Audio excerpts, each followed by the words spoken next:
நேசிக்கிற எங்கள் நல்ல தகப்பனே சோத்திரிக்கிறோம் ஆண்டவரே. இந்த காலை வேளையிலும் ஆண்டவரே வாழ்க வாழ்கிறோம் கர்த்தாவே. ஆண்டவர் இந்த காலை வேளையில் ஆண்டவரே நீர் வந்து ஆண்டவரே எங்களை ஆசீர்வதிக்கத்தக்கா இந்த ஆராணி ஆண்டவரே நீர் பொறுப்படுத்தி நடத்த முடியாது செபிக்கிறோம் கர்த்தாவே. ஆண்டவரே உங்களோட கிருபையினாலும் வல்லமையினாலும் அபிஷேகத்தினாலும் உங்களை நிரப்பி ஆண்டவரே எங்களை ஆண்டவரே கர்த்தாவே இந்த ஆராணிலே ஆண்டவரே கர்த்தாவே உங்களோட நாமத்தை மையப்படுத்தவும் ஆண்டவரே கர்த்தாவே உண்மை துதிக்கவும் போற்றவும் ஆண்டவரே நீ கிருபை செய்ய முடியாது செபிக்கிறோம் கர்த்தாவே. ஆண்டவரே பாடல்கள் ஜெபங்கள் வார்த்தைகள் அறிக்கை பகுதிகள் ஒவ்வொன்றையும் நீர் ஆசீர்வதிக்க முடியாது செபிக்கிறோம். உங்களோட வல்லமையான வார்த்தையை ஆண்டவரே எங்களுக்கு ஆண்டவரே தகப்பனே பரத்திலிருந்து நீ ஆண்டவரே இயேசுவே மண்ணாய் பொழிய முடியாது செபிக்கிறோம் கர்த்தாவே. ஆண்டவரே தடைகளெல்லாம் நீக்கி ஆண்டவரே தூக்கத்தின் முடிவு மட்டும் உங்களோட ஆளுக்குள்ளாம் வல்லமைக்குள்ளாம் நடத்த முடியாது செபிக்கிறோம். ஆண்டவரே இயேசுவே இந்த ஆராதனைக்கு புறம்பாக இருக்கிற ஆண்டவரே எல்லா சோர்வுகள் பலவீனத்தின் தூக்கத்தின் ஆவிகள் ஆண்டவரே இயேசுவே அத்தனை உங்கள் நாமத்தினாலே ஆண்டவரே நிர்மலப்படுத்துகிறோம் கர்த்தாவே. ஆண்டவரே நாங்கள் விடுதலையோடு உண்மை ஆண்டவரே துதிக்கவும் போற்றவும் நீ கிருபை செய்யுங்க. தெய்வ பயத்தோடு ஆண்டவரே கர்த்தாவே உங்களுடைய சமூகத்திலே நாங்கள் நிற்க நீ கிருபை செய்ய முடியாது செபிக்கிறோம். நீரே ஆசீர்வதிச்சு கர்த்தாவே சகலத்தையும் ஆண்டவரே நீரே பொறுப்படுத்த முடியும் மட்டும் நடத்த முடியாது உங்களோட வல்லமுள்ள கருத்துக்களை ஒப்பு கொடுத்து ஏசி நாமத்திற்கு நல்ல தகப்பனே ஆமென். பாடலன் 105 மகிமையும் மாட்சிமை நிறைந்தவரையும் மகளுடன் தொழுதிடுவோம் என்ற பாடல். மகிமை மாட்சிமை நிறைந்தவரே மகிழ்வுடன் தொழுதிடுவோம். மகிமை மாட்சிமை நிறைந்தவரே மகிழ்வுடன் தொழுதிடுவோம். பரிசுத்த தேவனாம் இயேசுவை பணிந்தே தொழுதிடுவோம். பரிசுத்த தேவனாம் இயேசுவை மகிழ்ந்தே தொழுதிடுவோம். மகிமை மாட்சிமை நிறைந்தவரே மகிழ்வுடன் தொழுதிடுவோம்.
மகிழ்ச்சியுடன் தொழுதிடுவோம்.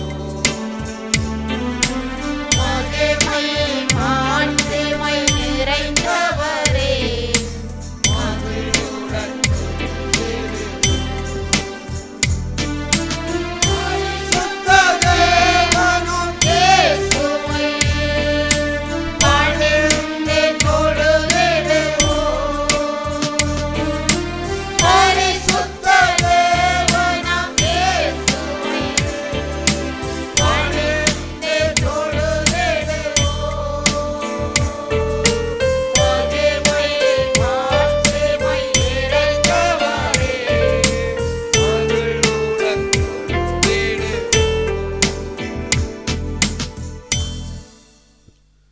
பாடலன் 708 பாடலன் 708 இயேசு ராஜா வந்திருக்கிறார், எல்லோரும் கொண்டாடுவோம், கைதட்டி நாம் பாடுவோம் என்றான பாடல்.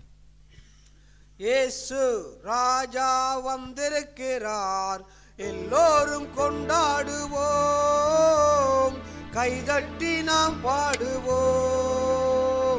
இயேசு ராஜா வந்திருக்கிறார், எல்லோரும் கொண்டாடுவோம், கைதட்டி நாம் பாடுவோம். கொண்டாடுவோம், கொண்டாடுவோம், கவலைகள் மறந்து நாம் பாடுவோம். கொண்டாடுவோம், கொண்டாடுவோம், கவலைகள் மறந்து நாம் பாடுவோம். இயேசு ராஜா வந்திருக்கிறார், எல்லோரும் கொண்டாடுவோம்,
நாமம் மகிமைப்படுவதாக. ஆதியாகமத்தின் புஸ்தகம்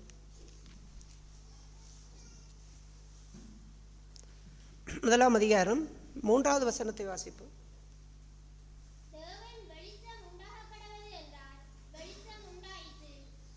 வெளிச்சம் நல்லது என்று தேவன் கண்டார். வெளிச்சத்தையும் இருளையும் தேவன் வெவ்வேறாக பிரித்தார். போதும்.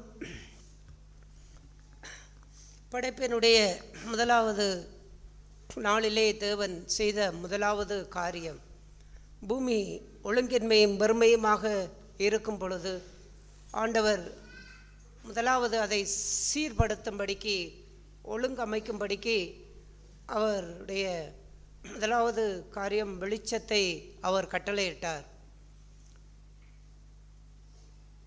அந்த வெளிச்சம் வரும் பொழுதுதான் தேவன் அந்த வெளிச்சத்தை கட்டளையிட்டு வெளிச்சம் உண்டான பிற்பாடுதான் வெளிச்சம் இருள் எல்லாம் வெவ்வேறாக பிரிக்கப்பட்டது. ஆகையால் இது இருள் என்பதை எது காட்ட முடியும்? வெளிச்சம்தான் இருளை வேறு பிரிக்க முடியும். அது வரைக்கும் மேலே உள்ள 2வது வசனத்திலே ஆழத்தின் மேல் இருள் இருந்து கொண்டே இருந்தது. எல்லாமே இருளாகத்தான் இருந்தது. எல்லாமே வாழ்க்கையிலே இருளாக இருக்கும் பொழுது ஒரு விசுவாசினுடைய வாழ்க்கையிலே, இல்லாவற்றால் ஒரு மனிதனுடைய வாழ்க்கையிலே, அவனுடைய வாழ்க்கையிலே எந்த ஒரு நிச்சயமும் இல்லாத ஒரு வாழ்வாகத்தான் அவனுடைய வாழ்க்கை இருக்க முடியும். அதாவது என்ன நிச்சயம் என்றால், நான் எதற்காக வாழ்கின்றேன், என்னத்திற்காக வாழ்கின்றேன், தேவனுக்கு நான் எப்படிப்பட்ட வாழ்க்கையிலே அவரை நான் மகிமைப்படுத்த முடியும், இல்லாவிட்டால் என்னுடைய இந்த பூமியிலே தேவனுக்குரிய மனுஷனாக நான் எப்படி வாழ முடியும், அந்த வாழ்க்கையிலே இருக்கக்கூடிய ஆசீர்வாதங்கள் என்ன, அந்த வாழ்க்கையில் இருக்கக்கூடிய நன்மைகள் என்ன என்பதை எல்லாம் இது வேறு பிரித்து காட்டும் என்றால் வெளிச்சம்தான் என்ன செய்ய முடியும், அது வேறு பிரித்து காட்ட முடியும். அந்த வெளிச்சம் இல்லாத வாழ்க்கையிலே எல்லாமே இருளாகத்தான் இருக்கும். ஆகையால் அந்த இருள் என்பதை தேவன் பிரிப்பதற்கு அங்கே வெளிச்சம் தேவைப்பட்டது. அதை தேவன் முதலாவது ஆரம்பத்திலே முதலாவதாக அதை செய்தார். வாழ்க்கை, ஒரு மனுஷனுடைய வாழ்க்கையிலே, அது குடும்ப வாழ்க்கையாக இருக்கலாம், ஒரு தனிப்பட்ட வாழ்க்கையாக இருக்கலாம், எந்த வாழ்க்கையிலேயும் தேவன் ஒழுங்கமைத்து வாழக்கூடிய ஒரு வாழ்க்கையை விரும்புகின்றார். குடும்பம் என்றால் அந்த குடும்பத்துக்கு ஒரு ஒழுங்கமைப்பு இருக்க வேண்டும். கணவன் மனைவி இடையிலுள்ள உறவிலே நல்ல ஒரு ஒழுங்கு இருக்க வேண்டும். ஒழுங்கு இந்த பூமிக்குரிய எல்லா காரியத்திற்கும் ஒழுங்கமைப்பு பிரதானம் வகிக்கின்றது. ஒரு பாடசாலை என்றால் அங்கே ஒரு ஒழுக்கத்துக்குரிய காரியம், ஒழுங்கமைக்கப்பட்ட ஒரு நடைமுறை வாழ்க்கை இருக்கின்றது. அலுவலகம் என்றால் அங்கு ஒரு ஒழுங்கமைக்கப்பட்ட வாழ்க்கை இருக்கின்றது. ஒரு தொழில் என்றால் அந்த தொழில், ஒரு வியாபாரம் என்றால் அதிலும் எல்லாவற்றிலும் ஒரு ஒழுங்கமைக்கப்பட்ட காரியங்கள் இருக்கிறது. அந்த ஒழுங்கமைக்கப்பட்ட வாழ்க்கை போல குடும்பம் என்றால் குடும்பத்திற்கும் ஒரு ஒழுங்கமைக்கப்பட்ட வாழ்க்கை இருக்கின்றது.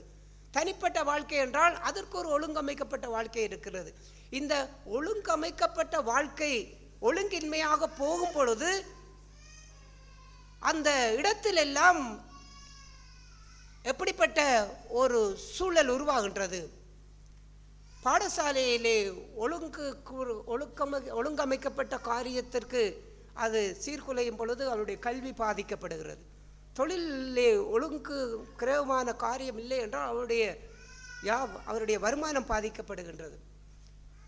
இல்லாவிட்டால் வேலை ஸ்தலங்களிலே ஒழுங்கு அமைக்கப்பட்ட வாழ்வு இல்லை என்றால் அவர்களுடைய வேலைகளுக்கு கூட பாதிப்புகள் ஏற்பட முடியும். குடும்ப வாழ்க்கையிலும் தனிப்பட்ட வாழ்க்கையிலும் விசுவாச வாழ்க்கையிலும் ஒழுக்கமான ஒழுங்கமைக்கப்பட்ட வாழ்க்கை, அதாவது எப்படி நடக்க வேண்டும், ஒழுங்கு என்பது இப்படித்தான் நடக்க வேண்டும். பாடசாலை என்றால் நீ வெள்ளை யூனிஃபார்ம் தான் போட வேண்டும், காலுக்கு ஷூ போட வேண்டும். அவ்வாறு அங்கே ஒரு வாழ்க்கையிலே அவ்வாறு இருப்பதை போன்ற எல்லா சூழ்நிலைகளிலும் அந்த ஒழுங்கின்மையாக நடந்து இருந்த அந்த பூமியை வெறுமை.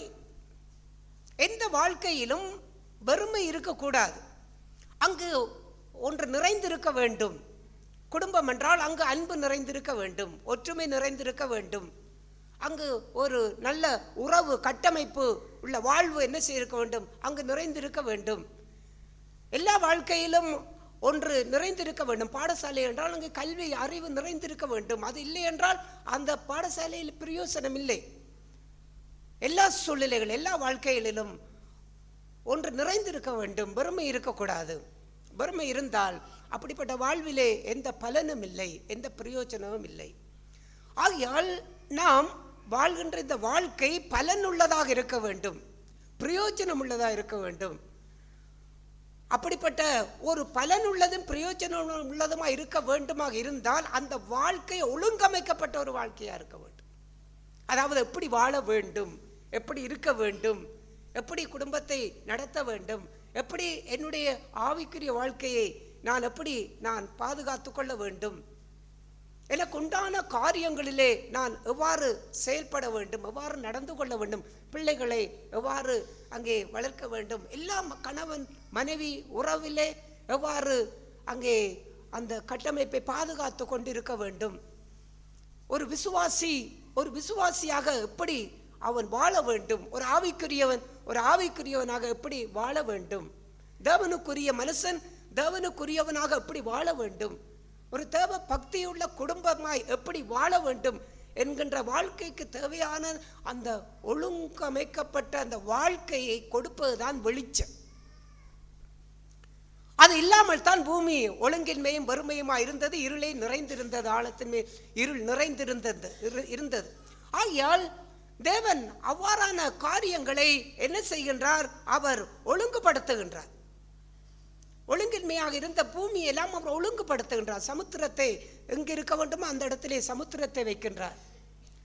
வானம் எங்கு இருக்க வேண்டுமோ அங்கு ஆகாய விரிவு எங்கு இருக்க வேண்டுமோ அங்கு ஆகாய விரிவு வைக்கின்றார். சூரியன் எங்கு இருக்க வேண்டும், சந்திரன் எங்கு இருக்க வேண்டும், பூமி எங்கிருக்க வேண்டும், மனிதன் எங்கிருக்க வேண்டும், இயற்கைகள் காடுகள் பறவைகள் மிருகங்கள் எல்லாம் எங்கிருக்க வேண்டும், ஆறுகள் எங்கிருக்க வேண்டும், நதிகள் எங்கிருக்க வேண்டும், மலைகள் எங்கிருக்க வேண்டும், குன்றுகள் எங்கிருக்க வேண்டும், எல்லாவற்றையும் ஆங்காங்கு தேவன் வைக்கின்றார். எப்போது வைக்கின்றார் என்றால் வெளிச்சம் உண்டாக கடவது என்றதுக்கு பிற்பாடுதான் அவைகள் எல்லாம் எங்கெங்கு இருக்க வேண்டுமோ அங்கங்கு தேவன் அவைகளை படைத்து அவைகளை மறுபடியும் தான் படைத்த பூமியை என்ன செய்கின்றார், சிருஷ்டிக்கின்றார்.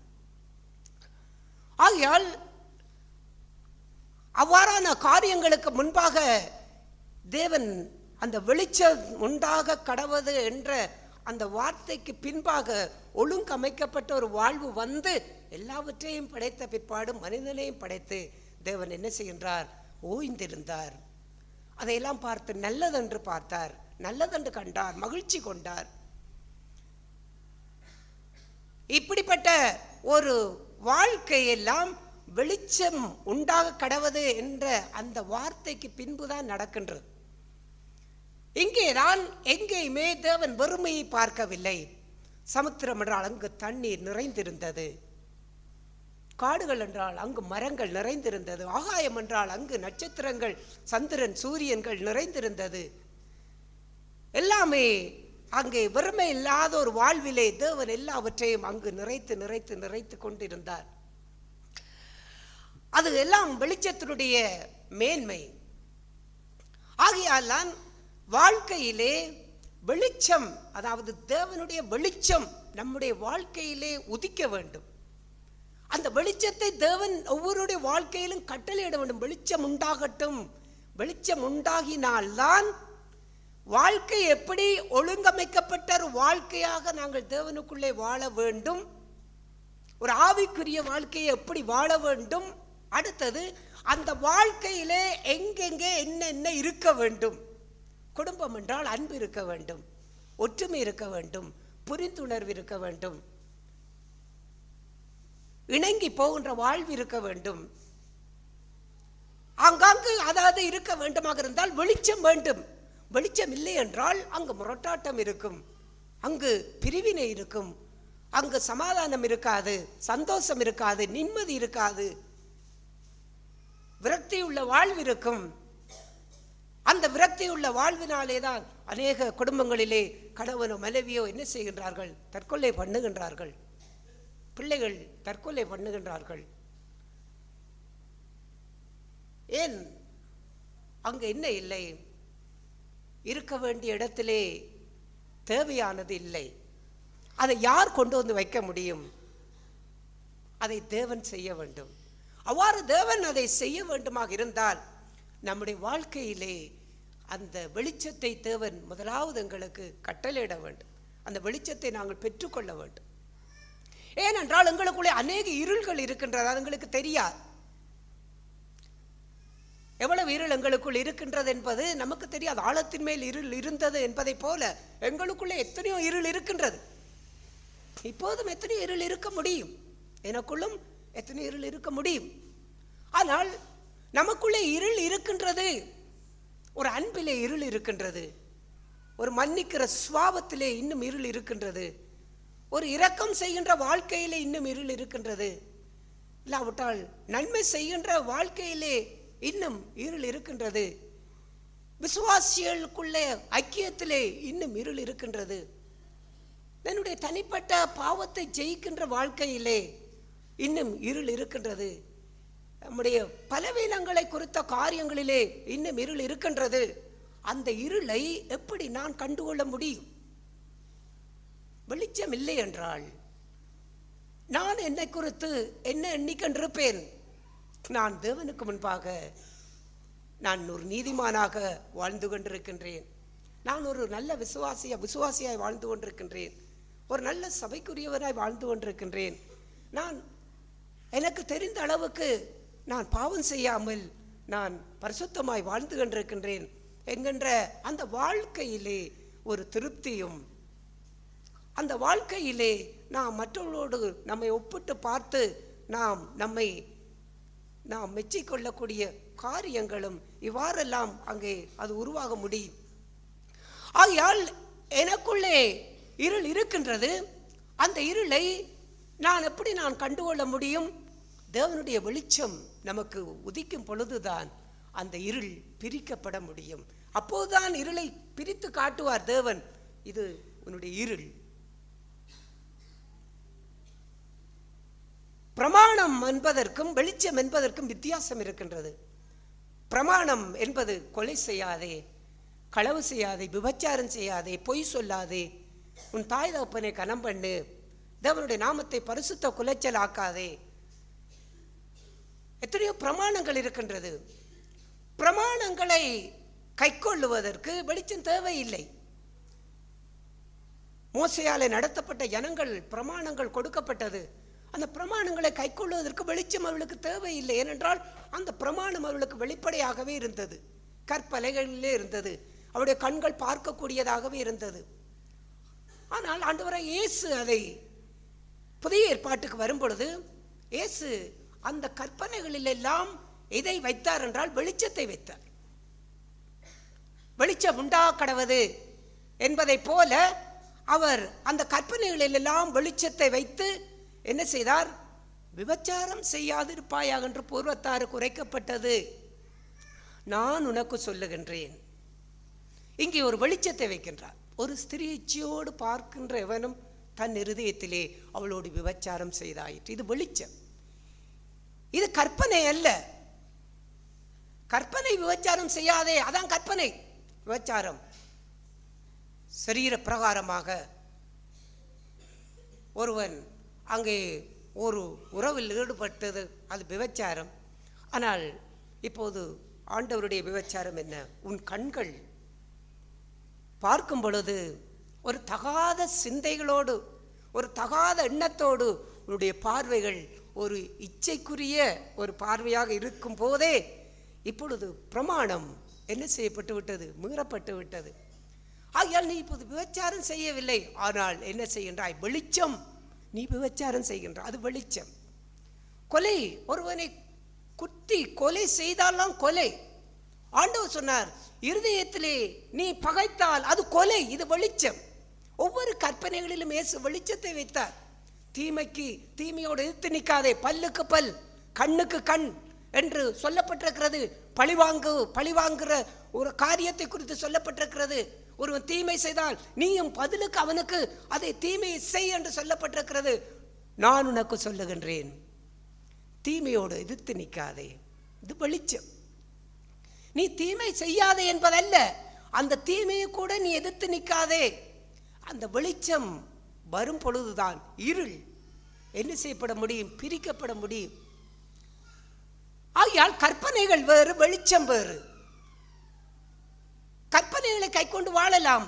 அவன் அந்த வாலிபன் ஆண்டவரிடத்திலே வந்து நித்திய ஜீவனை பெற்றுக்கொள்ள என்ன செய்ய வேண்டும் என்று ஆண்டவர் சொன்னார். கற்பனைகளை கைக்கொள். எவைகளே என்றார். அவர் 10 கற்பனைகளை சொன்னார். அவன் சொன்னான், இவைகளெல்லாம் சிறு வயதிலிருந்தே நான் கை கொண்டு வருகின்றேன். இன்னும் என்னிடத்தில் என்ன குறை இருக்கின்றது? அவனுக்குள் இருந்த இருளை அவனால காண முடியவில்லை. ஏனென்றால் அவனுக்குள்ளே வெளிச்சம் இல்லை. கற்பனை இருந்தது, வெளிச்சம் இல்லை. அப்போது ஆண்டவர் சொன்னார், நீ அதிகமாக எதிலே நீ ஆசை கொண்டு இருக்கின்றாயோ,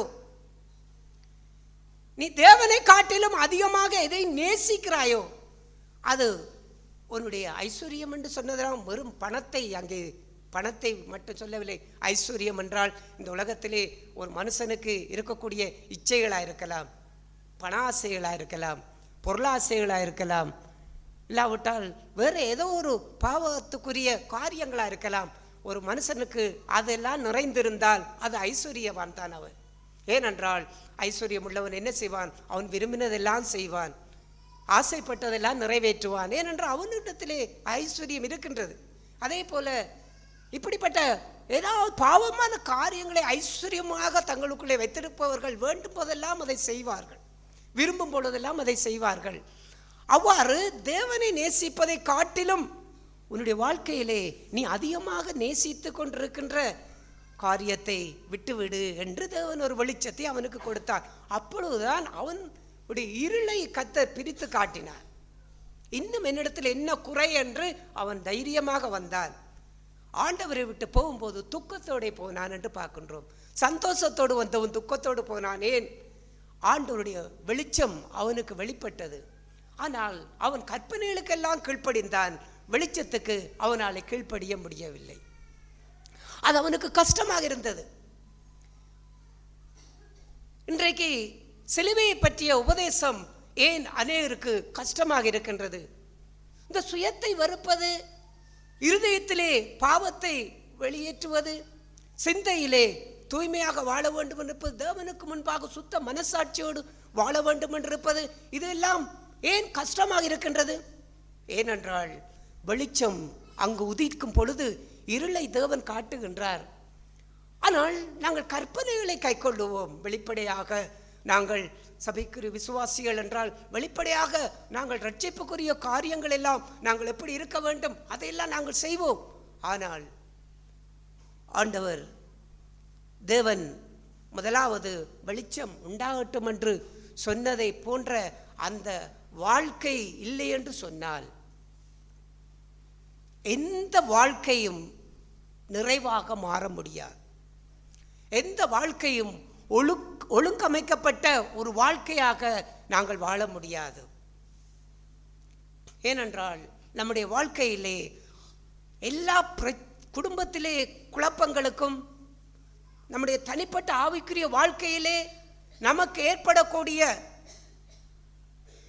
சோர்வுகள், வீழ்ச்சிகள், இல்லாவிட்டால் சமுதாயத்திலே நாம் வாழ்கின்ற வாழ்க்கையிலே இந்த சமூகத்தோடு, இந்த ஜனங்களோடு நாம் அன்பு செலுத்தக்கூடிய, அவர்களை நேசிக்கக்கூடிய, அவர்களுக்கு சாட்சியாய் வாழக்கூடிய இந்த வாழ்க்கைக்குரிய காரியங்கள் எல்லாம் நம்முடைய வாழ்க்கையிலே வெளிச்சமாக வரவில்லை என்று சொன்னால் இது எல்லாமே வாழ்க்கையிலே குழப்பங்களையும், பிரிவினைகளையும், முரண்பாடுகளையும், சண்டைகளையும், வாக்குவாதங்களையும் எல்லாவற்றையும் தான் அது உருவாக்கி கொண்டு ஒரு சமாதானம் இல்லாத ஒரு வறுமை நிறைந்த வாழ்விலே அன்றைக்கு பிசாசு எதை செய்தானோ, தேவன் படைத்த வானத்தை பூமியை எப்படி அவன் ஒழுங்கின்மை ஆக்கினானோ அதே போன்றுதான் இந்த காலத்திலேயும் நம்முடைய வாழ்க்கையை ஒழுங்கின்மையாக்கி வெறுமையாக்கி அதிலே இருளே வாழ்க்கை முழுவதும் இருளே நிறைந்திருக்கின்ற வாழ்க்கை.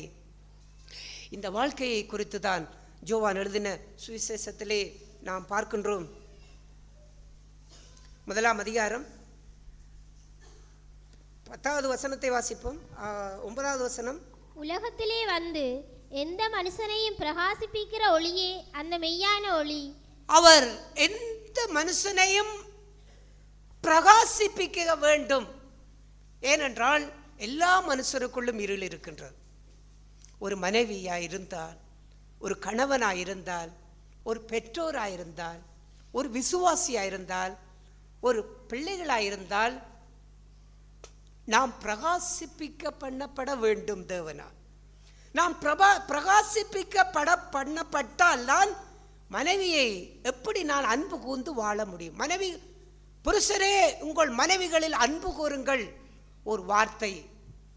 அந்த வார்த்தையை நாம் எடுத்துக்கொண்டால் எப்படி அன்பு கூற வேண்டும், அதுதான் வெளிச்சம். அன்பு கூறுங்கள் என்று சொல்லப்பட்டிருக்கிறதால் எப்படி அன்பு கூற வேண்டும்? அவர்கள் மேல் கசந்து கொள்ளாதீர்கள். அடுத்த ஒரு வசனம் இருக்கிறது இன்னொன்று, அவர்கள் மேல் கசந்து கொள்ளாதீர்கள். அதை விட எத்தனையோ மனைவி அன்பு கூறுவது என்றால் எத்தனையோ காரியங்கள் இருக்கின்றது. அந்த காரியங்களை எல்லாம் எது நமக்கு காட்டும்? அன்பு கூறுங்கள் தெரியாமல் என்ன அன்பு கூறுவதென்றால் நான் என்ன செய்வது? ஒரு பிரச்சனை வந்து விட்டது, ஒரு குழப்பம் வந்து விட்டது, ஒரு வாக்குவாதம் வந்து விட்டது, ஒரு முரண்பாடு வந்து விட்டது. இப்போது புருஷர்களை உன் மனைவியை அன்பு கூறுங்கள். அங்கே ஒரு மனத்தாங்கல் உண்டாகின்றது. மனைவிகள் பலவீனமான மண்பாண்டு, அதை எப்படி கையாள வேண்டும்? ஒரு கடினமான வாழ்வுக்குள் இருந்தால் பாத்திரம் உடைந்து விடும். கையிலே ஒரு மண்பானையை வைத்திருப்போம். நாம் நம்முடைய நிதானம் இல்லாத தன்மைக்குள் இருந்தால், நம்முடைய கை தவறிவிட்டால் அது கீழே விழுந்து உடைந்து விடும். அப்படி என்றால் என்ன அர்த்தம்? அந்த பலவீனமான பாண்டத்தை கையில் இருந்து நீங்கள் தவற விட்டு விட்டால் குடும்பத்துக்குள்ளே சமாதானம் இல்லாமல். அதனாலே பிள்ளைகளுக்கு முன்மாதிரி இல்லாத வாழ்க்கை போய். பிள்ளைகள் தேவ பக்தி என்றால் என்ன? அம்மா அப்பா சண்டை பிடிப்பது தான் தேவபக்தி, வாக்குவாதம் செய்வதுதான் தேவபக்தி. புருஷர்களே அன்பு கூறுங்கள். மனைவிகள் உங்கள் சொந்த புருஷருக்கு எல்லா காரியத்திலும் கீழ்ப்படியுங்கள். எல்லா காரியமும் என்றால் என்ன? ஒன்றும் இல்லை, அதிகமாக இல்லை. எல்லா காரியத்திலும் கீழ்ப்படியுங்கள் என்றால் அடுத்த கட்டம் என்னென்னத்துக்கு கீழ்ப்படிய வேண்டும் என்றெல்லாம் வார்த்தை இல்லை. அது வெளிச்சம்தான் அதை போதிக்கும். ஆகையால் கற்பனைகள் இருக்கின்றது, சத்தியம் இருக்கின்றது, வெளிச்சம் இல்லை என்றால் எப்படி நான் கீழ்ப்படிவது? எந்த சூழ்நிலையிலே எப்படி நான் கீழ்ப்படிவது என்கின்ற காரியங்கள் எல்லாம் யார் எங்களுக்கு போதிக்க முடியும்? அதுக்கு வார்த்தை இல்லையே. எப்படி நான் மனைவியை இந்த சூழ்நிலை எப்படி அன்பு செய்ய வேண்டும் என்றால், இந்த நேரத்தில் இப்பொழுது கோபமாக இருக்கிறார், இந்த நேரத்திலே நான் என்ன செய்ய வேண்டும்? இல்லாவிட்டால் என்னுடைய தவறுதலான வார்த்தையினாலே மனம் புண்பட்டு விட்டார், இல்லாவிட்டால் கொஞ்சம் மனநோவு உண்டாகிவிட்டது, இந்த நேரத்திலே நான் என்ன செய்ய வேண்டும்? வெளிச்சம்தான் நமக்கு போதிக்க வேண்டும். ஆண்டவருடைய வெளிச்சம் உண்டாகட்டும் என்று சொல்லும் பொழுதுதான், அந்த வெளிச்சம் வரும் பொழுதுதான் நீ இப்படி அன்பு செய், நீ இப்படி கீழ்ப்படி, அது போதிக்கும். வெளிச்சம் நம்மை நடத்தும். அந்த வெளிச்சம் அவ்வாறு நடத்தப்படும் பொழுதுதான் அடுத்த கட்டம் என்ன செய்யுது என்றால், இருளை நமக்கு காட்டுகின்றது. நீ இப்படி பேசி இருக்கக்கூடாது, நீனுடைய மனைவியோடு இப்படி நடந்திருக்கக்கூடாது, இந்த இடத்துல இந்த சூழ்நிலையிலே நீ இப்படி செய்யக்கூடாது, நீ வேற சூழ்நிலையிலே செய்திருக்கலாம், ஆனால் பிள்ளைகளுக்கு முன்பாக நீ இப்படி செய்திருக்கக்கூடாது, அடுத்தவளுக்கு முன்பாக நீ இப்படி செய்திருக்கக்கூடாது. அவ்வாறு வெளிச்சம் வரும்பொழுதுதான் இருள் புறம்பாக்கப்பட்டு தனிமையாக்கப்படுகிறது. இருளை பிரிக்கின்றார் தேவன், அந்த இருளை எங்களுக்கு காட்டுகின்றார். இவ்வாறு இல்லாமல் வெளிப்படையாக இருக்கின்ற வார்த்தைகளை மட்டும் நாங்கள் வைத்துக்கொண்டு வாழ்ந்தால் பரிசேயர்களை போல வாழ்ந்து விடும். பரிசேயர்கள் பிரமாணத்தை எல்லாம் கை கொண்டார்கள், ஒன்றிலே கூட தவறவில்லை. அப்படிப்பட்ட பரிசேயர்களால் எந்த மனுஷரையும் ஆதாயப்படுத்த முடியவில்லை. ஆனால் இயேசு எல்லா மனுஷரையும் ஆதாயப்படுத்தினார். ஏனென்றால் எந்த மனுஷனையும் பிரகாசிப்பிக்கின்ற ஒளியாக அவர் வாழ்ந்தார். நானே உலகிற்கு ஒளி என்றார். அந்த ஒளி யாருடைய வாழ்க்கையில் எல்லாம் பிரகாசிக்கின்றதோ அவர்களுடைய வாழ்க்கையிலே இருள்கள் வேறு பிரிக்கப்படுகின்றது. இருளை நாம் இனங்காணும் பொழுதுதான் வெளிச்சத்தை நோக்கி நாங்கள் நடக்க முடியும். நாங்கள் ஒரு இடத்திலே இருட்டில் நடந்து கொண்டிருக்கணும் வைத்துக்கொள்ளுங்கள், ஒன்றுமே எது பாதை என்பது ஒன்றுமே தெரியவில்லை. ஆனால் தூரத்திலே ஒரு வெளிச்சம், ஒரு போஸ்டிலே ஒரு வெளிச்சம் இருந்தால், இங்கே இருள் இருந்தாலும் அங்கு வெளிச்சம் இருந்தால் அந்த வெளிச்சத்தை நோக்கி அந்த பாதையை நாங்கள் என்ன செய்ய முடியும்? தேடி போக முடியும். அந்த வெளிச்சமே இல்லை என்றால் இருளிலே நடக்கிறவன் தான் போகிற இடம் இன்னதென்று அறியாதபடியினாலும் இடறுவான், விழுவான். அவ்வாறு அவன் விழுந்து எழும்பி அவன் என்ன நினைக்கின்றான்? விழுந்து விட்டேன், பள்ளம் வந்தது விழுந்து விட்டேன், இவ்வாறு சூழ்நிலை வந்தது விழுந்து விட்டேன் என்று எழும்புகின்றான். நான் கோபப்பட்டு விட்டேன் எழும்புகின்றான். ஆனால் அந்த கோபத்திற்கு பிற்பாடு அந்த இருளை தேவன் எவ்வாறு காட்டுகின்றார்? வேறு பிரித்து காட்டும் பொழுதுதான், வெளிச்சத்தை வரும்பொழுதுதான் நாங்கள் அடுத்த கட்டமாக நாங்கள் எங்களுடைய வாழ்க்கையை சீரமைக்கின்றோம். இல்லாவிட்டால் நாங்கள் விழுந்து விழுந்து விழுந்து விழுந்து விழுந்து விழுந்தே கடந்து வாழ்க்கையை கொண்டு போக வேண்டி இருக்கும். குடும்பத்திலே நல்ல அமைதி இருக்காது, சந்தோஷம் இருக்காது, ஒற்றுமை இருக்காது. வாழ்நாள் முழுவதும் திருமணமாகி அங்கே நாம் மரிக்கிற வரைக்கும் குடும்பத்திலே சண்டைகள், பிரச்சனைகள், வாக்குவாதங்கள், குறை சொல்லுதல்கள் எல்லாமே அப்படியே மரிக்கும் வரைக்கும் போய்கொண்டே இருக்கும். ஏன்? அங்கே என்ன இல்லை? வெளிச்சம் இல்லை.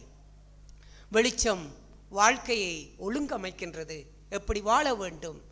ஆகையால் நம்முடைய எல்லா விதமான வீழ்ச்சி, நம்முடைய எல்லா விதமான மதியீனங்கள், ஞானம் இல்லாத காரியங்கள், புத்தி இல்லாமல் நாம் செயல்படுகின்ற காரியங்கள், விவேகம் இல்லாமல் நாம் நடந்து கொள்ளுகிற காரியங்கள், தேவையற்ற பிரச்சனைகளை உள்வாங்குகின்ற காரியங்கள், வீணான கவலைகளுக்கும் துன்பங்களுக்கும் நெருக்கங்களுக்கும் அதுக்குள்ளே நாம் அகப்படுகின்ற காரியங்கள் எல்லாமே இந்த வெளிச்சம் நம்முடைய வாழ்க்கையிலே இல்லாதபடியினாலே தான் இருளை எங்களாலே வேறு பிரித்து பார்க்க முடியாமல் இருக்கின்றது.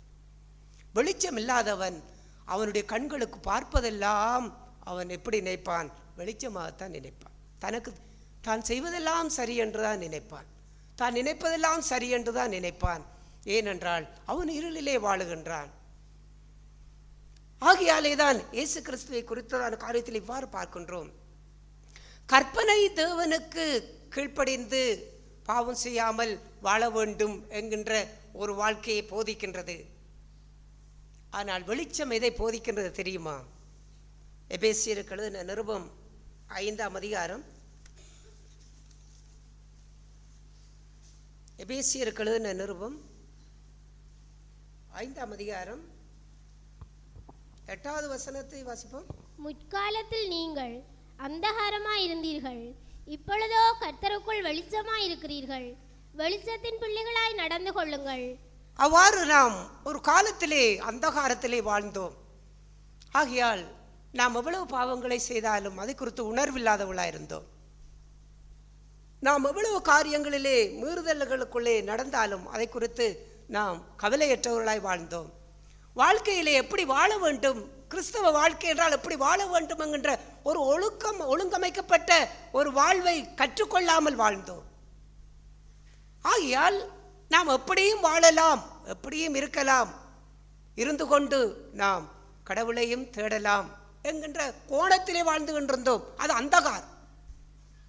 அப்படிப்பட்ட அந்தகாரத்தில் இருக்கிறவன் தான் குடிக்கின்றான், வெறிக்கின்றான், அங்கே கொலை செய்கின்றான், தாறுமாறாய் நடக்கின்றான், அங்கே அக்கிரமத்துக்குரிய காரியங்களை செய்கின்றான், அடுத்தவளுக்கு அநியாயம் செய்கின்றான், அடுத்தவளுக்கு தீமை செய்கின்றான், எல்லாவற்றையும் செய்கின்றான். ஆனால் அவன் ஆலயத்திற்கு சென்று அவன் கடவுளை வழிபட்டு விட்டு போகின்றான். ஆனால் அவன் தன்னுடைய நிலைகளை அவன் என்ன செய்வதில்லை, உணர்வதில்லை. ஏனென்றால் அது அந்தகாரம். அப்படிப்பட்ட அந்தகாரத்திலே நாம் வாழ்ந்து ஒரு காலத்திலே வாழ்ந்தோம். ஆனால் இப்பொழுது நீங்கள் வெளிச்சத்தின் பிள்ளைகள். ஏனென்றால் தேவன் நம்முடைய வாழ்க்கையிலே வெளிச்சம் உண்டாகட்டும் என்று ஒரு வெளிச்சத்தை தந்தார். அந்த வெளிச்சம் என்ன செய்கின்றது? நம்மை நிதானிக்க வைக்கின்றது. ஒரு வெளிச்சம் ஒரு சகோதர சகோதரியுடைய வாழ்க்கையிலே அவர்களை நிதானிக்க வைக்கின்றது. கற்பனை உணர்வடைய வைக்கின்றது, சத்தியம் உணர்வடைய வைக்கின்றது. அதை மீறும் பொழுது அவன் பாவம் செய்கின்றான். ஆனால் வெளிச்சம் அவனை நிதானிக்க வைக்கின்றது. என்னத்தை நிதானிக்க வைக்கின்றது? அவன் வெளிச்சத்தின் பிள்ளையா இருக்கும் பொழுது எதை அவன் நிதானிக்கின்றான்? அடுத்த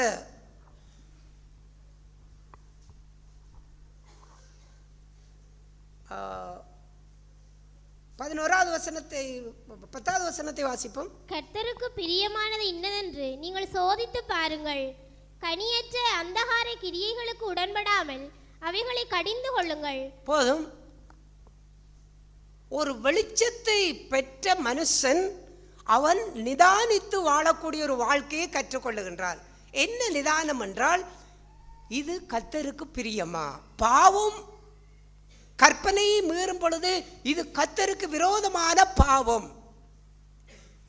வெளிச்சம் கிடைக்கும் பொழுது இது கர்த்தருக்கு பிரியமா?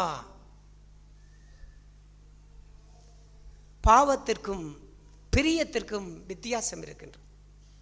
ஒரு குடும்பத்திலே கணவன் மனைவி உறவை குறித்து நாம் பார்த்தால் எப்படி இருக்கும்? கணவன் மனைவியாக இணைந்து விட்டால் வாழத்தான், கடைசி வரைக்கும் அந்த உறவை விட்டு பிரியாமல் வாழத்தான் வேண்டும். அதாவது டிவோர்ஸ் கொடுக்காமல் வாழத்தான் வேண்டும். என்ன பிரச்சனை துன்பங்கள் வந்தாலும் அவர்கள் வாழத்த வேண்டும், பிரிந்து போகக்கூடாது. அவ்வாறு ஒரு வாழ்க்கையை வைத்துக்கொண்டு குடும்பத்திலேயே சரியான உறவில்லாமல் வாழ்கின்ற எத்தனையோ கணவன் மனைவி இருக்கின்றார். ஒரே வீட்டில் இருக்கின்றார்கள், குடும்பத்தில் இருக்கின்றார்கள், பிள்ளைகளோடு இருக்கின்றார்கள், ஆனால் அவர்களுக்குள்ளே சரியான உறவில்லை. அவ்வாறு அது மனுஷனுடைய பார்வைக்கு அவர்கள் கணவன் மனைவியாய் வாழலாம்.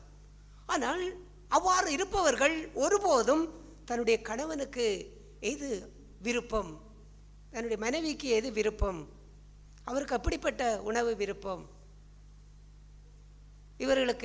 இவர்களை சந்தோஷப்படுத்துவதற்கு இவர்களுக்கு என்ன செய்யலாம் என்றெல்லாம் சிந்திக்க மாட்டார்கள். அப்படியெல்லாம் யோசிக்க மாட்டார்கள். ஏனென்றால் அவர்கள் தாங்கள் இணைக்கப்பட்ட அந்த உறவை மட்டும்தான் இப்பொழுது அதை மட்டும்தான் பார்க்கின்றார்கள், மற்றொன்றும் இல்லை. உறவிலேயே விரிசல். ஆனால் அப்படி இருக்கும் பொழுது ஏதோ சமூகத்துக்காக, பிள்ளைகளுக்காக இவ்வாறு பிரிந்து போகாமல் குடும்பத்தில் இருந்து ஐயோ வாழத்தான் வேண்டும் என்ற அந்த மனப்பான்மையிலேயே வாழக்கூடிய வாழ்வில் இருப்பவர்கள் அவர்களுக்கு பிரியமான காரியங்களை செய்ய வேண்டும் என்கிறதெல்லாம் சிந்திக்க மாட்டார்கள். அந்த யோசனையெல்லாம் வராது. அதே போன்றுதான் நாம் யாருமே கற்பனைகளை கைக்கொண்டு வாழ வேண்டும் என்று மட்டும் கவனம் செலுத்தினால், நான் அவர்களோடு சண்டை பிடிக்கவில்லை தானே, நான் தகாத அப்படி காரியங்களை நான் செய்யவில்லை தானே, நான் ஒருவரையும் பகைக்கவில்லை தானே, எல்லாம் இருக்கின்றது. அது வெளிப்படையான காரியத்திலே அவ்வாறு பாவம் செய்யவில்லை. ஆனால் அதே நேரத்திலே நம்முடைய நினைவுகள், நம்முடைய சிந்தனைகள், நம்முடைய செயற்பாடுகள் அது அப்படிப்பட்ட சூழ்நிலைகளிலே கர்த்தருக்கு பிரியமானதாக இருக்கக்கூடியதா இருக்கின்றதா? கர்த்தர் அதை பார்த்து சந்தோஷப்பட முடியுமா? தேவன் இஸ்ரேல் ஜனங்களை நடத்திக்கிட்டு வரும்பொழுது மகிழ்ச்சி கொள்ளவில்லை, வேதனை அடைந்தார், துக்கமடைந்தார். ஏனென்றால் அவர் கோபம் ஊட்டினார்கள், எரிச்சல் படுத்தினார்கள். ஆனால் அவர்கள் கற்பனைக்கு பயந்திருந்தார்கள். இதை மீறினால் தேவன் தண்டிப்பார். கற்பனையில் பயந்ததுக்கு கீழ்ப்படிய வேண்டும் என்கின்ற கட்டாயத்துக்குள்ளே வாழ்ந்தார்கள். ஆனால் புதிய ஏற்பாட்டிலே ஒருவன் என்னை பின்பற்றி வர விரும்பினால் நீ கட்டாயமாக எல்லாம் என்னை பின்பற்ற வேண்டாம், நீ கஷ்டப்பட்டு வாழ வேண்டாம், கஷ்டப்பட்டு நீ அங்கே என்னிடத்திலே வர வேண்டாம், வில்லங்கத்துக்காக வர வேண்டாம், அடுத்தவளுக்காக என்னை தேட வேண்டாம், நீ விரும்பினால் என்னை பின்பற்று. அதுதான் வெளிச்சம். யார் அந்த விருப்பத்தை தங்களுடைய இருதயத்தில் ஏற்றுக்கொள்வார்? அவருக்கு பிரியமாய் வாழ வேண்டும். ஆகையால் கற்பனைகளுக்கு மட்டும் கீழ்ப்படிய வேண்டும் என்று நினைத்தால் பாவம், நாம் பாவம் செய்யாமல் வாழ முடியும். பாவம் செய்யாமல் வாழ்வதா, இல்லாவிட்டால் அவருக்கு பிரியமாய் வாழ்வதா? தேவனுக்கு பிரியமாக வாழ வேண்டும் என்பதற்குத்தான் வெளிச்சம் நமக்கு தேவைப்படுகின்றது. ஏனென்றால் இந்த வெளிச்சம்தான் நாம் என்ன செய்தாலும் ஆண்டவருக்கு இது பிரியமாயிருக்குமா? இது பாவம் என்பதெல்லாம் தாண்டி இப்பொழுது இது கர்த்தருக்கு பிரியமாயிருக்குமா? ஆகையால் தேவனுக்கு பிரியமானது எது என்பதை அது என்ன செய்கின்றது? வேறு பிரித்து காட்டுகின்றது தேவனுடைய வெளிச்சம்.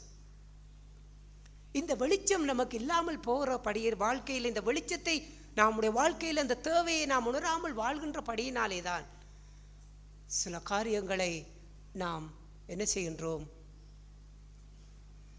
தவறுதலாக, இல்லாவிட்டால் நாம் தாறுமாறாக அவ்வாறு நாம் செய்யும் பொழுது அது நம்முடைய வாழ்க்கையை பாதிக்கின்றது. அது நம்முடைய ஆவிக்குரிய வாழ்க்கையை பாதிக்கின்றது, நம்முடைய குடும்ப வாழ்க்கையை பாதிக்கிறது. பிள்ளைகளை வளர்ப்பதற்கு கூட தேவனிடத்திலே நாம் வெளிச்சத்தை பெற்றுக்கொள்ள வேண்டும். நம்மால் முடியாது. நீங்கள் எந்த பெற்றோரும் ஒருபோதும் நீங்கள் அவ்வாறு சிந்திக்கவே கூடாது. உங்களுடைய பிள்ளைகளை நாங்கள் கவனமாக இருந்து பிள்ளைகளை நாங்கள் வளர்க்க முடியும்.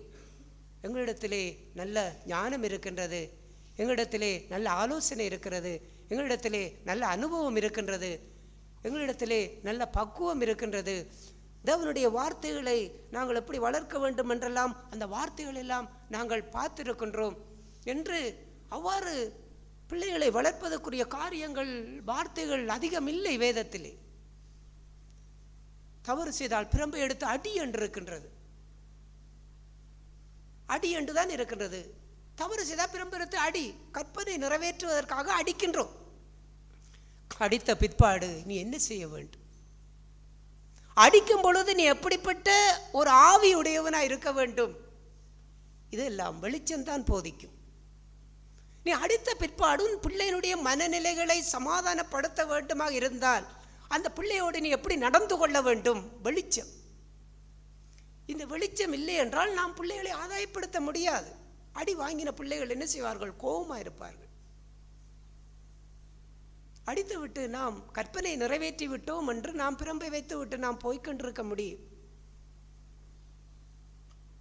இப்படி இருந்தால் நாம் என்ன செய்ய முடியாது? ஆதாயப்படுத்த முடியாது. ஆகையால் தேவனிடத்திலே நாம் வெளிச்சத்தை கேட்க வேண்டும். ஆண்டவர் வெளிச்சத்தை நமக்கு தர வேண்டும். நீ எப்படி இருக்க வேண்டும், எப்படி நடந்து கொள்ள வேண்டும்? நீ அடிக்க ஆரம்பிக்கும் பொழுதே உனக்குள்ளே முதலாவது கோபம், எரிச்சல் என்கின்ற இருளை கர்த்தர் அதை வேறு பிரிக்க வேண்டும். வேறு பிரிக்க வேண்டும். இப்பொழுது நீ உன்னுடைய ஆத்திரத்திலே அடிக்கப் போகின்றாயா, அல்லாவிட்டால் பிள்ளையினுடைய ஆத்மாவை குறித்த கரிசனையிலே அடிக்கப் போகின்றாயா? இருளை முதலாவது கர்த்தர் பிரித்து அதை பிரித்து வைக்க வேண்டும். அதை வைத்த பிற்பாடுதான் நாம் வெளிச்சத்தின் பிள்ளைகளாக இருந்து பிள்ளைகளை கண்டிக்க முடியும். அந்த கண்டிப்பு தான் பிள்ளைக்கு நிச்சயமாக தேவன் எதை போதிக்க வேண்டுமோ அதை அந்த பிள்ளை உணர முடியும். அவ்வாறு இல்லாமல் எத்தனை வருடம்தான் பிரம்பை எடுத்து அடித்துக்கொண்டே இருந்தாலும் காரியம் சாத்தியமாக. எல்லாமே வெளிச்சம்தான். குடும்பத்திலே ஒற்றுமையை சமாதானத்தையும் பாதுகாத்து கொள்ள வேண்டும் என்று நாம் எவ்வளவுதான் தலைகளாய் நின்று நாம் என்ன செய்ய வேண்டும் என்றெல்லாம் நாம் எவ்வளவுதான் காரியங்களை செய்து கொண்டிருந்தாலும் வெளிச்சம், தேவ வெளிச்சம் நம்முடைய வாழ்க்கையிலே உதிக்கவில்லை என்றால் அந்த காரியம் சீர்பட முடியாது. நம்முடைய தனிப்பட்ட வாழ்க்கையிலே கூட பாவம் செய்யாமல் வாழ வேண்டும். வாலிய இச்சையை விட்டு விலகி ஓட வேண்டும். எப்படி ஓடுவது? எவ்வாறு ஓடுவது? நாம் பஸ்ஸிலே போய்கொண்டிருக்கின்றோம். பாலிய இச்சை விட்டு விலகி ஓடென்றால் பஸ்ஸை விட்டு இறங்கி ஓட வேண்டுமா? சோதிக்கப்படுகின்றோம். பஸ்ஸை விட்டு இறங்கி ஓட வேண்டுமா? அங்கு நான் என்ன செய்ய வேண்டும்? அதான் வெளிச்சம். ஒருவரை குறித்து உனக்கு பொல்லாத சிந்தனைகள் வருகின்றது. அந்த சிந்தனை உன்னுடைய வாழ்க்கையிலே அதை எப்படி உன்னை விட்டு விலக்க முடியும்? அதுக்கு எதிர்மாறாய் நீ என்ன செய்ய வேண்டும் என்பதையெல்லாம் அந்தந்த நேரமே வெளிச்சம்தான் காட்ட வேண்டும். ஆகையால் நாம் பேசுகிற வார்த்தையிலிருந்து, எங்களுடைய கண்கள் பார்ப்பதிலிருந்து, எங்களுடைய காதுகள் கேட்பதிலிருந்து, எங்களுடைய கால்கள் நடப்பதிலிருந்து, எங்களுடைய கைகள் செய்வதிலிருந்து, எங்களுடைய இருதயத்திலே சிந்திக்கிறதிலிருந்து எல்லாமே வெளிச்சம் உண்டாகட்டும் என்ற அந்த வார்த்தை வரும் பொழுது மட்டும்தான் எல்லாவற்றையும் கர்த்தர் பார்த்து நல்லது என்று அவர் மகிழ்ச்சி அடைந்தார். அதுதான் கர்த்தருக்கு பிரியமானது இன்னதென்று சோதித்து பாருங்கள். அதை சோதிப்பதுதான் வெளிச்சம். இந்த வெளிச்சம் இல்லை என்றால் அவருக்கு பிரியமானதை நம்மால் செய்ய முடியாது. வாலிப பிராயத்தில் இருப்பவர் வெளிச்சம், வாலிப நாட்களிலே வெளிச்சம் வேண்டும். இந்த வெளிச்சம்தான் உங்களை பாதுகாக்க முடியும். பாலியத்துக்குரிய காரியம் என்றால் என்ன?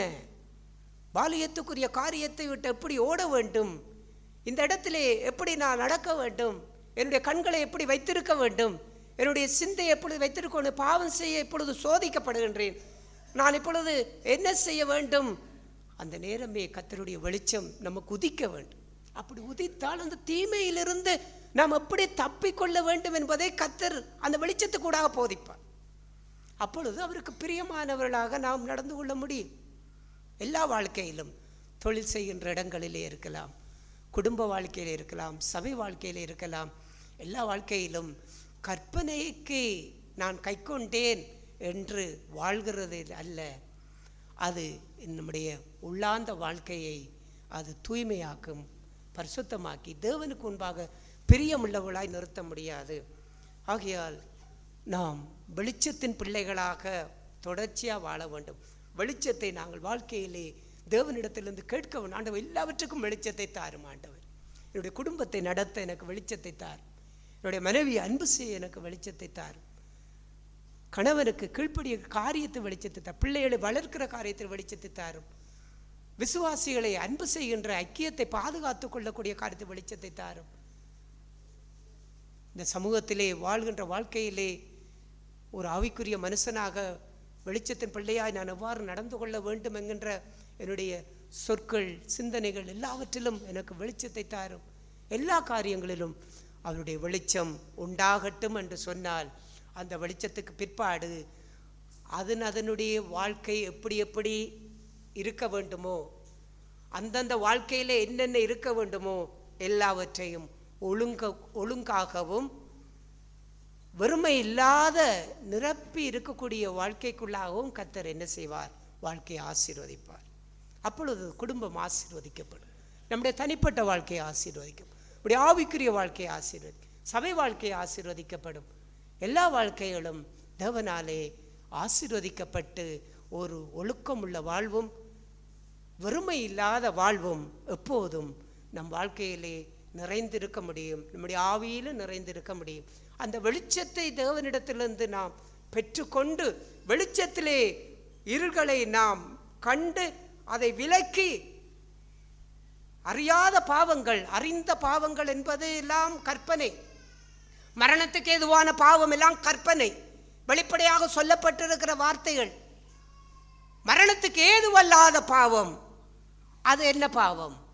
ஒரு சகோதரன் மரணத்துக்கு ஏதுவல்லாத பாவத்தை செய்தால் அவனுக்காக ஜெபம் பண்ணென்று யோவான் அப்போஸ்தலர் தன்னுடைய நிருபத்திலே எழுதுகின்றார். மரணத்துக்கு ஏதுவான பாவம் உண்டு, அதற்கெல்லாம் ஜெபிக்கக்கூடாது. மரித்து விட்டால் அவர்களுக்கெல்லாம் ஜெபிக்கின்றார்கள். அவர்கள் அங்கே இந்த உத்தரிப்பு தலத்திலிருந்து இளைப்பாறுதல் பரதேச இளைப்பாறுதல் இடத்துக்கு போக வேண்டும் என்று அவர்களுக்காக மன்றாடுகின்றார்கள், தான தர்மம் பண்ணுகின்றார்கள். வெளிப்படையாக கற்பனை. மரணத்துக்கான பாவத்திற்காக யாரும் வேண்டுதல் செய்ய முடியாது. அது தேவனிடத்திலே போய் எந்த பலனையும் கொடுக்க முடியாது. பூமியிலே கூட மரணத்துக்கு ஏதுவான பாவத்தை செய்தவனுக்காக நாம் கூட ஆண்டவரே இவனுக்கு மன்னியும் என்று கூட அவனுக்கு வேண்டுதல் செய்ய இயலாது. அது கர்த்தர் செய்கின்ற காரியம். ஆனால் மரணத்துக்கு ஏதுவல்லாத பாவம் என்பது இந்த வெளிச்சம் இல்லாமல் செய்கின்ற காரியம். அது மரணத்துக்கு ஏதுவல்லாத பாவம். அதற்கு தேவன் பாவத்தின் சம்பளம் மரணம் என்பதை போல அதை அவர் அந்த வாழ்க்கையிலே அவர் தேவனோடு கொண்டுள்ள உறவை துண்டித்து விட மாட்டார். ஏனென்றால் அவன் வெளிச்சம் இல்லாதபடியினாலே அதை செய்கின்றான். ஆகையால் அவனுக்காக ஜெபம் பண்ணு, ஆண்டவரே இவனுக்கு வெளிச்சத்தை கொடும், இந்த காரியத்திலே வெளிச்சத்தை கொடும். இவர்கள் இப்போது பேசின காரியம் அது சரி என்று நினைக்கின்றார்கள். ஆண்டவர் இந்த காரியத்தில் இவளுக்கு வெளிச்சத்தை கொடும். அந்த வெளிச்சத்தை அவன் பெற்றுவிட்டால் அவனும் இப்போது என்ன செய்கின்றான்? இது பாவத்துக்குரிய காரியம், இது கர்த்தருக்கு பிரியமில்லாத காரியம் என்கிறதை அவன் உணர்ந்து அவன் என்ன செய்கின்றான்? ஜீவனை பெற்றுக்கொள்ளுகின்றான். அப்படிப்பட்ட ஜீவனுடையவளாக நாங்கள் வாழ்ந்து தேவனுக்கு பிரியமாய் வாழக்கூடிய இந்த வாழ்க்கைக்காக ஆண்டவரிடத்திலே வெளிச்சத்தை கேட்டு பெற்றுக்கொள்ளுவோம். வெளிச்சத்தின் பிள்ளைகளாக வாழும் பொழுதுதான் எல்லா வாழ்க்கையும் ஒழுங்கமைக்கப்பட்ட வாழ்வாகவும் அந்த குடும்ப வாழ்க்கை எந்த வாழ்க்கையிலும் எங்கெங்கே தேவனுக்குரிய காரியம் எது எது இருக்க வேண்டுமோ அதெல்லாம் அங்கு நிறைந்திருக்கும். வறுமை இருக்காது. ஆசீர்வதிக்கப்பட்ட வாழ்க்கை. இப்படிப்பட்ட வாழ்க்கையிலே ஆண்டவர் நம்மையும் ஆசீர்வதித்து இந்த வெளிச்சம் வாழ்க்கையிலே உதிக்கட்டும், எல்லோருக்கும் உதிக்கட்டும். கர்த்தர் நம்மை ஆசீர்வதிப்பாராக. ஆமென். இவன் சபையில் பேசிய வார்த்தைக்கு அதிகமாக நன்றி செலுத்துகிறேன். இயேசு அவர் வெளிச்சமாக இருந்தார், அவர் ஒளியாக இருந்தார். எல்லா வாழ்க்கையிலேயும் பிதாவுடைய அந்த உணர்வை பெற்றவராய் அவர் இந்த பூமியிலே எப்பொழுதுமே ஒரு வெளிச்சத்தின் பிரகாசமாகவே பிரகாசித்து வாழ்ந்தார். என்னுடைய வாழ்க்கையிலும் நானும் அங்கே கேட்டது போல் உண்மையாய் வெளிச்சம்ங்கிறதெல்லாம் அது ஆவிக்குரிய வாழ்க்கையின் மகத்துவமான ஒரு ஜீவியம்ங்கிறதே என்னுடைய வாழ்க்கையில் நானும் அதிகமாய் கண்டுகொள்ளக்கூடிய ஒரு ஜீவியத்தை தேவன் கொடுத்தார் என்று சொன்னால், எப்பொழுதும் ஒரு வெளிச்சம் இருக்கிற ஒரு வாழ்க்கை தான் அது எல்லா காரியத்தையும் எல்லா பொருளையும் அல்லது தூசியையும் காணக்கூடிய ஒரு வாழ்க்கை. வெளிச்சம் இல்லை என்றால் இருளுக்குள்ளே இருக்கிறேன்னு சொன்னால் எந்த பாவத்தை எந்த காரியத்தை செய்தாலும் அந்த உணர்வே இல்லாதபடி செய்து கொண்டே போகிற ஒரு வாழ்க்கை. அப்படியாப்பட்ட வாழ்க்கையிலே நடக்காதபடிக்கு அங்கே கேட்ட போல் முற்காலத்திலே நீங்கள் அந்தகாரமாக இருந்தீர்கள், இப்பொழுதோ வெளிச்சத்தின் பிள்ளைகளாக இருக்கிறீர்கள். ஏன்னால் அந்தகாரத்தின் கிரியைகள் எத்தனையும் என்னுடைய இதயத்திலே இல்லாத ஒரு வாழ்க்கையை இயேசு இன்றைக்கு கொடுத்துருக்கிறான்னு சொன்னால், அந்த வாழ்க்கையிலே இன்றைக்கு நான் எப்படி இருக்கிறேன், என்னுடைய வெளிச்சத்தை நான் வெளிச்சத்தின் பிள்ளையாக இருக்கிறேனா என்ற வாழ்க்கை. தெசலோனிக்கேயரில் சொல்கிற போல் 5:5 சொல்கிற போல் நீங்கள் எல்லாரும் வெளிச்சத்தின் பிள்ளைகளும் பகலின் பிள்ளைகளுமாக இருக்கிறீர்கள் என்றால் நாம் இரவுக்கும் இருளுக்கும் உள்ளானவர்கள் அல்லவே என்று சொன்னால், உண்மையாய் அந்த ஒரு வாழ்க்கை வெளிச்சம்ங்கிற ஒரு ஜீவியம்தான். கண் எப்பொழுதும் அது ஆவிக்குரிய வெளிச்சத்தையே பார்க்கக்கூடிய ஒரு வாழ்க்கையாக இருக்க நானும் அதிகமாக வாஞ்சிக்கிறேன் என்று சொன்னால், என் சரீரம் முழுவதும் அப்படி என்றால்தான் எப்பொழுதும் அங்கே வெளிச்சத்தின் வாழ்க்கைக்குள்ளாக கடன் செல்ல முடியும். கண் இருளாக இருந்தால் சரீரமும் இருளாக இருக்கும். எல்லாம் பாவமான வாழ்க்கையை செய்யக்கூடிய ஒரு வாழ்க்கை. ஆகையால் அந்த உணர்வை இன்னும் அதிகமாக தேவன் எனக்குள்ளாக தந்து, அந்த சிந்தையை தந்து, அந்த ஆவியை தந்து, எப்பொழுதும் நான் கேட்ட போல் ஒவ்வொரு காரியத்தையும் பார்க்கும்போது நான் உணர்வை பெற்றவனாய் வெளிச்சத்தை கண்டவனா அப்படியாப்பட்ட ஒரு வாழ்க்கையில் ஜீவிக்க தேவன் தொடர்ந்தும் எனக்கு கிருபை செய்வான்னு சொல்லி விசுவாசித்த நம்பிக்கை இருக்கிறேன். நாமே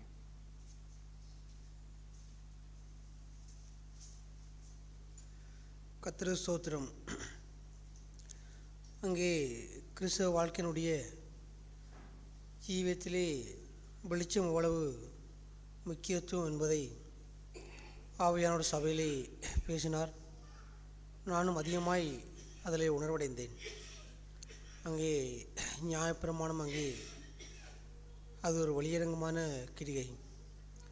அந்தரங்க ஜீவியத்தினுடைய பரிசுத்தத்தை வாஞ்சிக்கிற இயேசு கிறிஸ்துவனுடைய ஜீவியத்தினுடைய அடிச்சுவட்டை பின்பற்றி வருகிற ஒரு சீசனுக்கு முதலாவது தேவை வெளிச்சம்.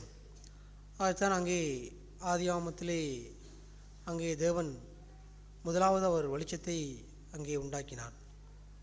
ஏனென்றால் அந்த என்னுடைய இருள் நிறைந்த வாழ்க்கையை பிரகாசிக்க வைப்பதற்கு முக்கியத்துவமான தேவை ஒன்று வெளிச்சம் என்பதை ஆவியானவர் எனக்கு உணர்த்தினார். நானும் வெளிச்சத்தின் புள்ளியாகவே வாழவே நான் வாஞ்சிக்கிறேன். நிச்சயம் உதயசுவான் விசுவாசிக்கிறேன், அறிக்கை செய்கிறேன். அறிக்கையை காத்துக்கொள்ள கர்த்தருக்கு உதயசுவராகாமை.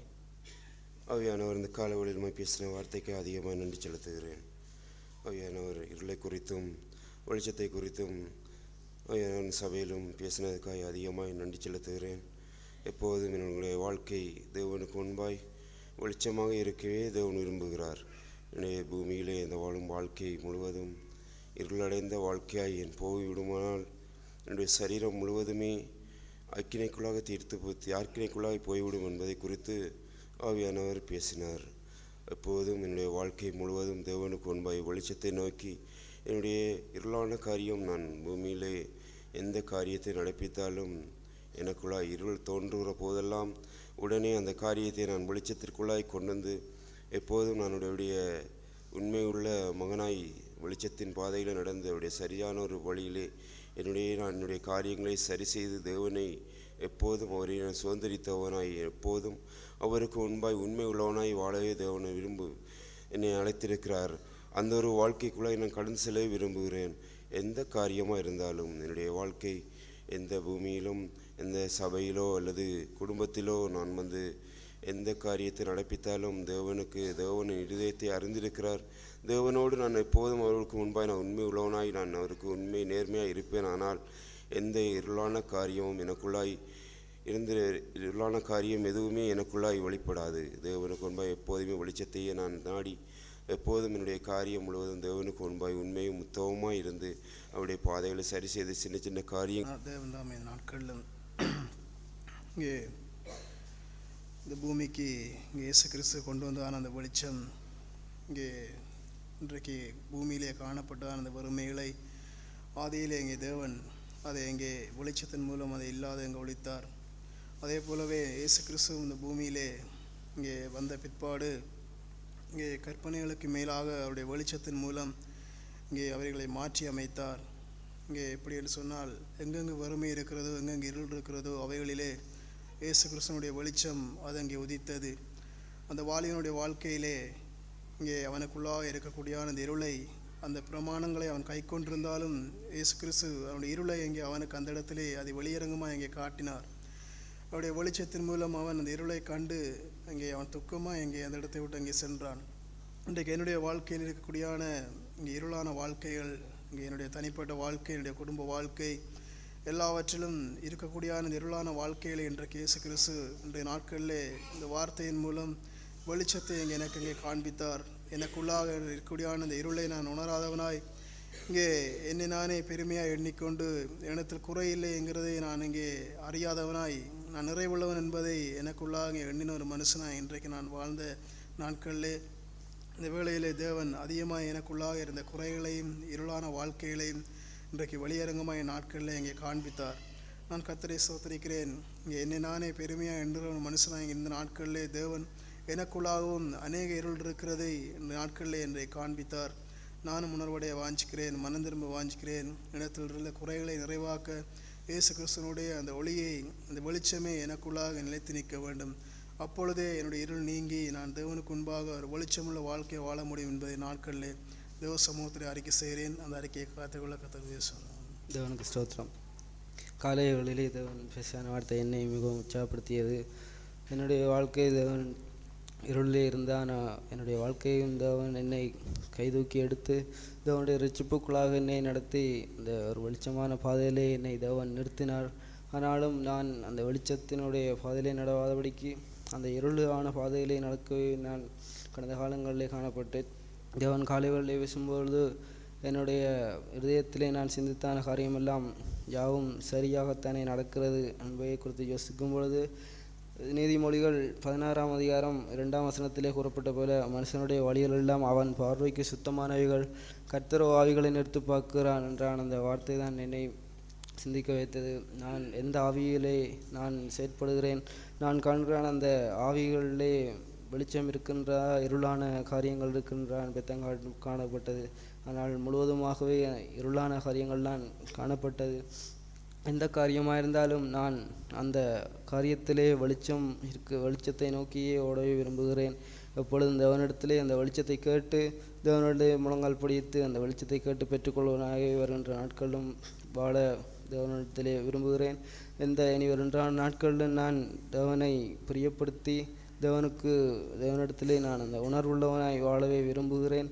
அந்த இருளான வாழ்க்கையிலே ஒரு இரவிலே நடந்து கொள்ளும் அந்த இடறி விழாதபடிக்கு அந்த வெளிச்சத்தை நோக்கி ஓடவே விரும்புகிறேன். தேவன் அந்த நாட்களிலே ஒரு பாடல் வரிகள் கூறும்பொழுது இருள் நீக்கி மீட்டேன் ஜெசிகண்ட அந்த பாடல்களிலே கூடப்படும். நானும் தேவனிடத்திலே அந்த தேவனே என்னுடைய இதயத்திலே உள்ளான அந்த இருள்களை நீக்கி அந்த வெளிச்சமான பாதையிலே நடக்கவே தேவனை நீரை என்னை நடத்தும் என்று அந்த தேவனத்தை கேட்டுக்கொள்கிறேன். வருகின்றான நாட்களிலும் நானும் அந்த வெளிச்சத்தை நோக்கி ஓடவே பிரயாசப்படுகிறேன். தேவன்தாமே என்னோட கூட இருந்து என்னை நடத்துவார் என்று விசுவாசத்தோடு அறிக்கை செய்கிறேன். தேவன் காலை வேளையிலே பேசிய வார்த்தைக்காக தேவனை அதிகமாக நன்றி செலுத்துகிறேன். தேவன் காலை வேளையிலே பேசும்பொழுது தேவன் காண்பித்தான காரியமெல்லாம் இன்றைக்கு இந்த வெளிச்சமுள்ள வாழ்க்கையெல்லாம் தேவனை எந்த அளவுக்கு கிட்டி சேர்கிறான் அந்த வாழ்க்கையிலே தான் அந்த வெளிச்சத்தை நான் கண்டுகொள்ள முடியும் என்றால் அந்த காரியங்களை தேவன் காலை வேளையில் என்னோடு இடைப்பட்டு பேசினார். தேவனை நான் இந்த அளவுக்கு நான் இன்றைக்கு அறிகிறான மனுஷனாய் நிற்கிறேன். அந்த சூழ்நிலையில் தான் என்னுடைய இருளான காரியங்களை நான் என்னுடைய வெளிச்சத்திலே நான் கண்டுகொண்டு அந்த காரியங்களை நான் வெளிச்சம் உள்ளதாய் மாற்றிக்கொள்ளும்படிக்கு தேவனிடத்திலே நான் கிட்டிச் செல்கிறான ஒரு மனுஷனாக நிற்க முடியும் என்றால் அந்த காரியங்களை தேவன் காலை வேளையில் என்னோடு இடைப்பட்டு பேசினார். தேவன் பேசும்போது காட்டினான ஒரு வார்த்தை அப்போஸ்தலனாகிய பவுல் 1 கொரிந்தியர் 13ஆம் அதிகாரத்திலே 10ஆம் வசனம் 11ஆம் வசனத்திலே, நிறைவானது வரும்போது குறைவானது ஒளிந்து போகும். நான் குழந்தையாக இருந்தபோது குழந்தையைப் போல பேசினேன், குழந்தையைப் போல சிந்தித்தேன், குழந்தையைப் போல யோசித்தேன். நான் புருஷனான போதோ குழந்தைக்கேற்றவைகளை ஒழித்து விட்டேன் என்றால் இந்த வார்த்தையை தேவன் காலை வேளையிலே காண்பித்து தேவன் பேசினான காரியமெல்லாம் இன்றைக்கு வெளிச்சத்தை கண்டுகொண்டு வாழ்கிறான். அந்த வாழ்க்கையெல்லாம் ஒரு வளர்ச்சியை நோக்கிதான் ஒரு ஆவிக்குரிய ஜீவியத்திலே ஒரு வாழ்க்கையிலே அந்த ஆவிக்குரிய வாழ்க்கையிலே ஒரு வளர்ச்சியை நோக்கியதான ஒரு பாதையை போன்றதான் அந்த வெளிச்சத்தை கண்டு வாழ்கிறான் ஒரு வாழ்க்கை என்பதை குறித்து தேவன் காலை வேளையில் என்னோடு இடைப்பட்டு பேசினார். இன்றைக்கு நான் என்னுடைய ஜீவியத்திலே நான் ரட்சிக்கப்பட்ட போது இருந்தான அந்த வாழ்க்கையே என்னுடைய வாழ்க்கையிலே நான் நாட்கள் செல்ல செல்ல அதே ஜீவியத்திலே நான் வாழ்ந்து கொண்டிருக்கிறேனாக இருந்தால் நிச்சயமாக என்னுடைய வாழ்க்கையிலே அநேக இருள்கள் அது சூழ்ந்திருப்பதைத்தான் நான் கண்டுகொள்ள முடியும் என்றால் அந்த காரியங்களை தேவன் அந்த வார்த்தை மூலமாக என்னை தேவன் உற்சாகப்படுத்தினார். தேவனை அதிகமாக நன்றி செலுத்துகிறேன். அதே அப்போஸ்தலனாகிய பவுல் அதே கொரிந்தியருக்கு எழுதும் பொழுது 2 கொரிந்தியர் 4ஆம் அதிகாரம் 6ஆம் வசனத்திலே, இருளிலிருந்து வெளிச்சத்தை பிரகாசிக்க சொன்ன தேவன் இயேசு கிறிஸ்துவின் முகத்திலுள்ள தமது மகிமையின் அறிவாகிய ஒளியை தோன்ற பண்ணும் பொருட்டாக எங்கள் இருதயங்களிலே பிரகாசித்தார் என்றால் இந்த வார்த்தையை தேவன் காண்பித்தார். தேவன் இன்றைக்கு அந்த தேவனுடைய அந்த ஒளியுள்ள வாழ்க்கையெல்லாம் அது தேவனுடைய அந்த சாயலை இயேசு கிறிஸ்துனுடைய அந்த அவருடைய மகிமை என்றான் அந்த அவருடைய சாயலை கண்டு வாழுகிறான் அந்த ஒரு வாழ்க்கை தான் என்னுடைய ஜீவியத்திலே. நான் இயேசு கிறிஸ்துனுடைய சாயல் என்னிடத்திலே அது எந்த அளவுக்கு வெளிப்படுகிறது, அது அந்த வெளிப்படுகிறான் அந்த வாழ்க்கையை தான் அது ஒரு வெளிச்சமுள்ள ஜீவியமாய் காணப்பட முடியும் என்றால் அந்த காரியங்களை தேவன் காலை வேளையில் என்னோடு இடைப்பட்டு பேசினார். தேவனை அதிகமாக நன்றி செலுத்துகிறேன். இயேசு கிறிஸ்துனுடைய அந்த சாயலுக்கு புறம்பான காரியங்கள் என்னிடத்தில் இருக்கிறான சூழ்நிலையை நான் காணும் பொழுது அதெல்லாம் எனக்கு ஒரு இருளான காரியங்களாகத்தான் அதை காண முடியும் என்றால் அந்த காரியங்களை தேவன் காலை வேளையில் என்னோடு இடைப்பட்டு பேசினார். தேவனை அதிகமாக நன்றி செலுத்துகிறேன். நானும் வருகிற நாட்களிலும் என்னிடத்தில் இருக்கக்கூடியான அந்த இருளான காரியங்களை கண்டுகொள்ளத்தக்கதுக்கு ஏதுவாய் இயேசு கிறிஸ்துனுடைய அந்த சாயலை நோக்கி பார்த்தவனாய் அவருடைய முன்மாதிரியை நோக்கி பார்த்தவனாய் என்னுடைய ஜீவியத்திலே நானும் தொடர்ந்து என்னுடைய வாழ்க்கையிலே எங்கெங்கெல்லாம் இருள் உள்ளதோ அங்கெங்கெல்லாம் தேவனுடைய ஒளியை பெற்றுக்கொண்டு வாழும்படிக்கு தொடர்ந்து பரிசுத்தாவியான வருகிற நாட்களில் என்னை நடத்துவாராக. கர்த்தருடைய பரிசு நாமம் எப்படிதான் ஆண்டவர் இன்றைய நாட்களிலே தந்த வார்த்தை என்னுடைய ஜீவியத்திலே அங்கே வெளிச்சமாய் உதிக்கும் என்கிறதை இந்த காலை வேளையிலே நான் அதிகமாய் விசுவாசிக்கிறேன்.